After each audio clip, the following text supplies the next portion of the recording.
Praise the lord, హల్లెలూయా. దేవుని నామంలో మీ అందరికీ వందనాలు. ఈరోజు దేవుని మాట్లాడిన వాక్యం ఏందో చూద్దామా? లూకా సువార్త 4వ అధ్యాయం 40వ వచనం. Luke chapter 4 verse 40.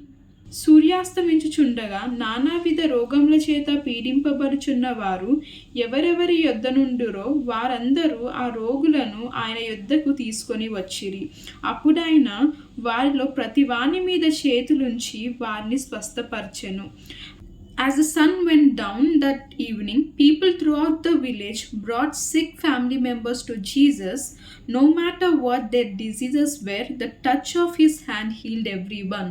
Hallelujah. చూసారు కదండి వాక్యంలో ఏముందో. No matter what their disease were అంట. ఏ రోగమైనా సరే, ప్రతి విధమైన రోగం అది ఏదైనా సరే అంట, ప్రతి ఒక్క రోగాన్ని ఆయన స్వస్థపరిచిందంట.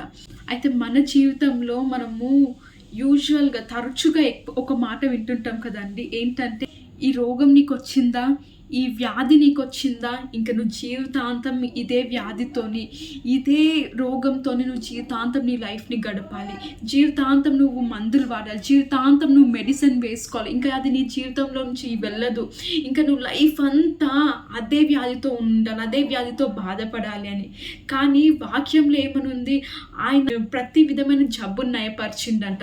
No matter what the disease is, అది ఏదైనా సరే, పుట్టుకతో వచ్చిందా, నువ్వు పుట్టినాక వచ్చిందా, లేకపోతే ముందే వచ్చిందా, లేదా ఇప్పుడు నువ్వు జీవించే లైఫ్ స్టైల్ వల్ల వచ్చిందా, రీజన్ ఏదైనా అవ్వచ్చంట, ఎటువంటి రీజన్ అయినా ఉండొచ్చంట.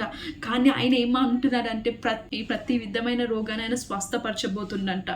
అవునా, నీ జీవితంలో నువ్వు మైండ్ సిక్గా ఉందా, నీ హార్ట్ సిక్గా ఉందా, కుళ్ళిపోయి ఉందా, లేదా నీ హార్ట్ పగిలిన స్థితిలో ఇంకా నన్ను ఎవరు హీల్ చేస్తారు, ఇంకా నన్ను ఎవరు స్వస్థపరచరు, గుండె పగిలిపోయిన స్థితిలో ఉన్నాను, నా జీవితం పగిలిపోయిన స్థితిలో ఉన్నాను, నా జీవితంలో ఎన్నో కార్యాలు అనుకుంటున్నాను ఇవి జరుగుతాయి అవి జరుగుతాయి అని, కానీ ఏవి జరగట్లేదు, బాధతో మునిగిపోయి ఉన్నాను, డిజీజెస్ వ్యాధులతో మునిగిపోయి ఉన్నాను అని నువ్వు అనుకుంటున్నావా? అయితే ఈరోజు స్వస్థపరిచే యెహోవా ఆయననంట.